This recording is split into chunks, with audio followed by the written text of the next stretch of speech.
Good morning बच्चों। आज हम आपकी पुस्तक हिंदी व्याकरण से पाठ 17 वाक्य रचना अशुद्धि संशोधन पढ़ाएंगे या अशुद्धि शोधन का नाम कह सकते हैं। वो पढ़ाएंगे, आप उसे ध्यान से सुनेंगे और समझेंगे। अशुद्धि संशोधन में क्या है बच्चों? विकृतियाँ को दूर करना है। तो आपको कुछ वाक्य दिए हैं, देखते हैं। बाग में फूल खिले हैं, क्या तुम मेरी मदद करोगे? बच्चे मैदान में खेल रहे हैं, गुरु के बिना ज्ञान नहीं मिलता। ये वाक्य हैं। इनमें कहे गए कथन सार्थक हैं क्योंकि ये अपना अर्थ स्पष्ट कर रहे हैं। तो पहले हम जानेंगे बच्चों वाक्य किसे कहते हैं। तो शब्दों के सार्थक समूह को वाक्य कहते हैं। वाक्य के कितने अंग होते हैं? वाक्य के 2 अंग होते हैं, एक उद्देश्य और विधेय। उद्देश्य किसे कहते हैं? वाक्य के अंतर्गत जिसके बारे में जो कुछ कहा जाता है वो उद्देश्य कहलाता है। जैसे सुधांशु पुस्तक पढ़ता है, रीता चित्र बनाती है। अब इन वाक्यों में सुधांशु तथा रीता के विषय में कुछ बताया गया है, तो ये क्या है? उद्देश्य हैं। विधेय क्या होता है? वाक्य के अंतर्गत उद्देश्य के बारे में जो कुछ कहा जाता है उसे विधेय कहते हैं। जैसे वाक्य में पुस्तक पढ़ता है और चित्र बनाती है, ये सब क्या है? विधेय हैं। अब है उद्देश्य का विस्तार। वाक्य में कभी कर्ता अकेला आता है, लेकिन कई बार उसकी विशेषता प्रकट करने हेतु कोई शब्द या वाक्यांश कर्ता के साथ जोड़ा जाता है। उसे क्या कहते हैं? उद्देश्य कहते हैं और उद्देश्य का विस्तार कहते हैं। जैसे फूल खिल रहा है तो सुंदर फूल खिल रहा है। तो उपयुक्त उदाहरण के प्रथम वाक्य में फूल शब्द अकेला था और अकेला आया है, लेकिन दूसरे वाक्य में सुंदर शब्द फूल की यानी कर्ता की विशेषता प्रकट करने के लिए उपस्थित हुआ है। ऐसे शब्दों को उद्देश्य का विस्तार कहते हैं या कर्ता का विस्तार कहते हैं। आगे देखते हैं विधेय का विस्तार कैसे होगा, वो भी देख लेते हैं। विधेय के अर्थ में विशेषता प्रकट करने वाले शब्दांश या वाक्यांश विधेय का विस्तार कहलाते हैं। इसके अंतर्गत हम कर्म के विस्तार तथा क्रिया की चर्चा करेंगे। कर्म का विस्तार कर्म की विशेषता प्रकट करने वाले शब्दांश या वाक्यांश कर्म का विस्तार कहलाता है। जैसे कलाकार मूर्ति गढ़ता है, कलाकार सुंदर मूर्ति गढ़ता है। अब उपयुक्त प्रथम वाक्य में क्या है? मूर्ति कर्म है। दूसरे वाक्य में सुंदर शब्द मूर्ति की विशेषता प्रकट कर रहा है, अतः यह कर्म का विस्तार है। क्रिया का विस्तार कैसे होगा? क्रिया की विशेषता प्रकट करने वाले के लिए जिन शब्दों का या वाक्यों का प्रयोग किया जाता है उन्हें क्रिया का विस्तार कहते हैं। जैसे वह दौड़ता है, वह बहुत तेज दौड़ता है। अब उपयुक्त वाक्य में दौड़ता तो क्रिया है और दूसरे वाक्य में क्या है? बहुत तेज दौड़ने की विशेषता का परिचय मिलता है, अतः इसे हम क्रिया का विस्तार कहेंगे।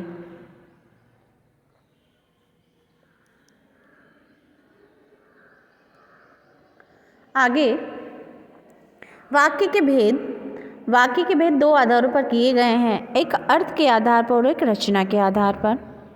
अर्थ के आधार पर वाक्यों के 8 भेद होते हैं बच्चों। आपकी पुस्तक में क्या है?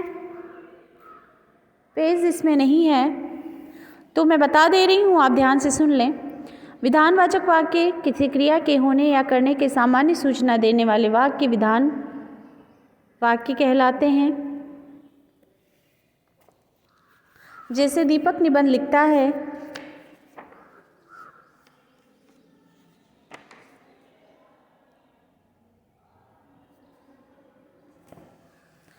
कवि ने कविता सुनाई। आपके इतना लिखा हुआ है बच्चों, आप उसे उतना देख लीजिए, क्योंकि बुक में मेरे मिसप्रिंट है, वो शब्द ही नहीं है, इसीलिए मैं आपको और बुक से भिजवा देती हूँ 8 के 8, ठीक है।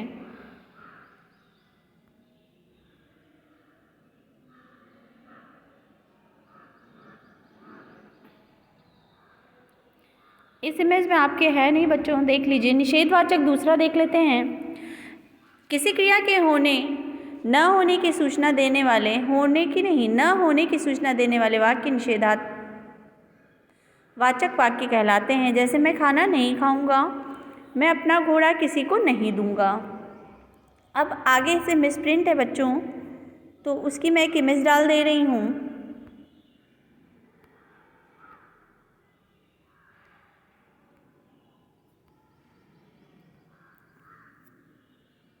इसमें आपकी काफ़ी मिसप्रिंट है, यहाँ पे एक इमेज डाल दे रही हूँ।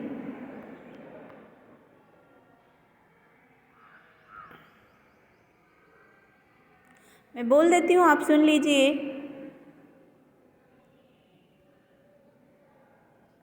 फिर है प्रश्नवाचक वाक्य।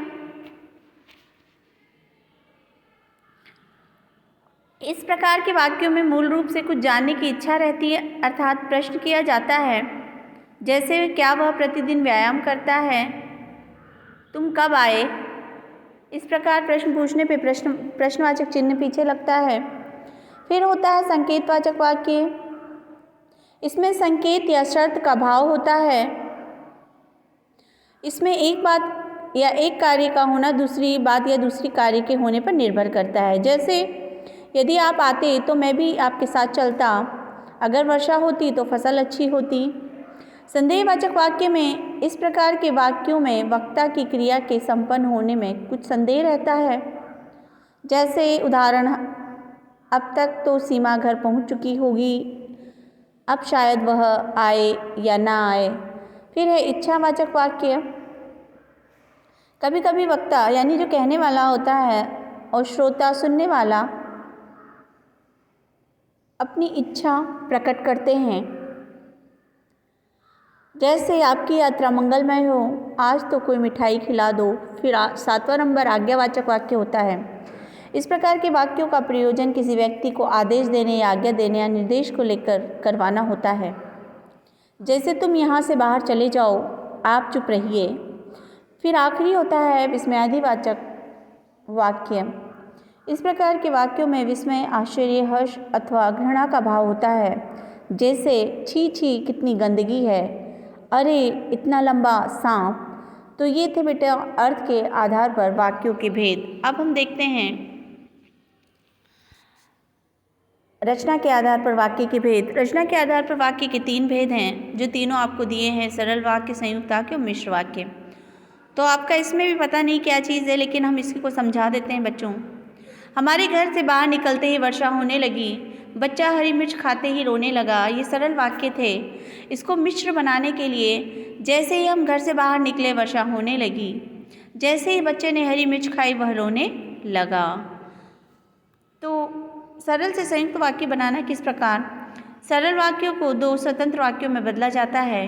दोनों वाक्यों को किंतु परंतु अथवा समानाधिकरण समुच्चयवाद बोधक से जोड़ा जाता है। सरल वाक्य है वह पढ़ने के साथ साथ काम भी करता है, तो संयुक्त में हो जाएगा वह पढ़ता भी है और काम भी करता है। फिर है चिड़िया ने तिनका तिनका जोड़कर घोंसला बनाया। तो चिड़िया ने तिनका तिनका जोड़ा और घोंसला बनाया। फिर है संयुक्त से मिश्र वाक्य बनाना। इन दोनों स्वतंत्र वाक्यों में से एक को प्रधानतः दूसरे को आश्रित बनाकर व्याधिकरण समुच्चय बोधक से जोड़ा जाता है। जैसे नीलू बीमार थी इसलिए विद्यालय नहीं जा सकी। नीलू विद्यालय नहीं जा सकी क्योंकि वह बीमार थी।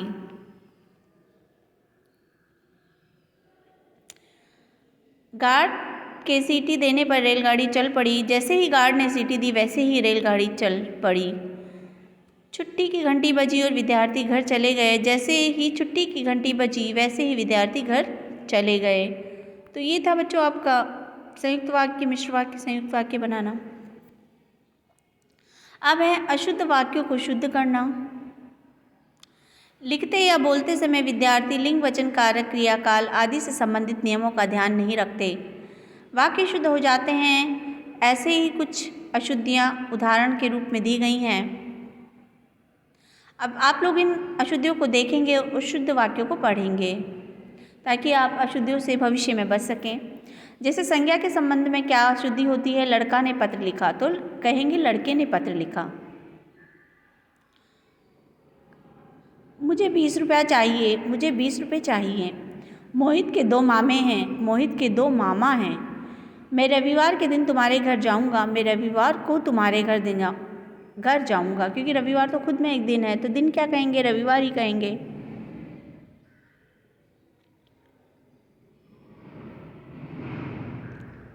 आगे लिंग संबंधी अशुद्धि, तेज हवा चल रहा है, तो क्या होगा, तेज हवा चल रही है। यह कविता मैंने लिखा है, यह कविता मैंने लिखी है। पांडव और द्रौपदी वन को गई, पांडव और द्रौपदी वन गए। सुमित राहुल और सृष्टि जाती है, सुमित राहुल और सृष्टि जाते हैं। फिर वचन के संबंध में क्या होगा, वह जाते हैं, वह जाते हैं नहीं होगा, वे जाते हैं। उसने बाल कटवा लिया है, उसने बाल कटवा लिए हैं। चिड़ियाएँ दाना चुग रही हैं, चिड़ियाँ दाना चुग रही हैं। हम सभी ने हस्ताक्षर कर दिए, हम सभी ने हस्ताक्षर कर दिए, दिया नहीं दिए। बच्चे की आँखों से आंसू टपक पड़ा, बच्चे की आँखों से आंसू टपक पड़े। कई सारे तो होते हैं, एक थोड़ी होता है। फिर है कारक संबंधी, हमको मंदिर जाना है, हमें मंदिर जाना है। बच्चे छत में खेलते हैं, बच्चे छत पर खेलते हैं। राहुल पाठ को पढ़ता है, राहुल पाठ पढ़ता है। मुझको आम बहुत पसंद है, मुझे आम बहुत पसंद है। मैंने मित्र को लिए पत्र लिखा, मैंने मित्र को पत्र लिखा। अब सर्वनाम संबंधी कैसे है, मैंने पानी पिया है, मुझे पानी पीना है। मेरे को आगरा जाना है, मुझे आगरा जाना है। वैसा करोगे जैसा भरोगे, जैसा करोगे वैसा भरोगे। तेरे को पिताजी बुला रहे हैं, तुम्हें पिताजी बुला रहे हैं। तुम सबों को सजा दी जाएगी, तुम सभी को सजा दी जाएगी। फिर विशेषण संबंधी कैसे होगा बच्चों, वह लोग जा चुके हैं, वे लोग जा चुके हैं। सभा में 20 लोग थे, सभा में 20 लोग थे। ये साड़ी बहुत महंगी है, यह साड़ी बहुत महंगी है। मैं काला कमीज नहीं पहनूंगा, मैं काली कमीज नहीं पहनूंगा। मोटा लड़की सुंदर नहीं लगती, मोटी लड़की सुंदर नहीं लगती। बच्चा रो रहा है, किसके संबंध में है ये, क्रिया संबंधी अशुद्धि। बच्चा रो रहा है, बच्चा रो रहा है। प्रधानमंत्री भाषण देता है, प्रधानमंत्री भाषण देते हैं। क्या आप कॉफ़ी पियोगी, क्या आप कॉफ़ी पिएंगे। आपने भोजन कर लिए हैं, आपने भोजन कर लिया है। हम कल ही मथुरा से आया है, हम कल ही मथुरा से आए हैं। फिर वचन संबंधी देखते हैं। अव्यय संबंधी है बच्चों। पहले बंदर पेड़ पे बैठा है, बंदर पेड़ पर बैठा है। पुस्तकें मेज़ में रखी हैं, पुस्तकें मेज पर रखी हैं। कितनी सुंदर गुड़िया है, वाह वाह कितनी सुंदर गुड़िया है। कृपया यह काम कर दीजिए, कृपया यह काम कर दीजिए। अनेकों लोगों ने हड़ताल में भाग लिया, अनेक लोगों ने हड़ताल में भाग लिया। शब्दार्थ की अज्ञानता कैसे हो, मैं भोजन खात हूँ, मैं भोजन खाता हूँ। हम खाना करता हूँ, हम खाना खाते हैं। ये किसके हैं, शब्दार्थ की जो अज्ञानता होती है उससे संबंधित है। बच्चों को उबाल कर काले चने खिलाओ, बच्चों को उबाल दोगे तो चने कैसे खाएंगे। बच्चों को काले चने उबाल कर खिलाओ। एक फूलों की माला ला दीजिए, फूलों की एक माला ला दीजिए। नौकर आटा पिसवाता है, नौकर गेहूँ पिसवाता है। आटा तो पिस चुका है, कैसे पिसवाएगा। हाथी का कीमती दांत होता है, हाथी का दांत कीमती होता है। सैनिक घायल लड़ाई में हुआ, सैनिक लड़ाई में घायल हुआ। मेहमान को थाली में रखकर खाना दो, मेहमान को थाली में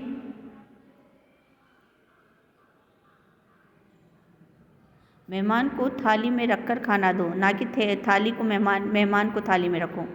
मोटा लड़की सुंदर नहीं लगती, मोटी लड़की सुंदर नहीं लगती।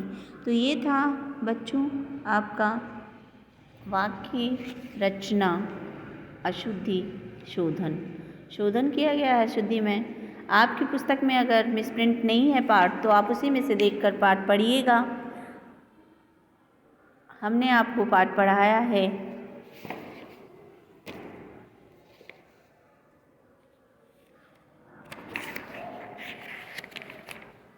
वाक्य रचना अशुद्धि शोधन पाठ 17 आपने सुना और समझा।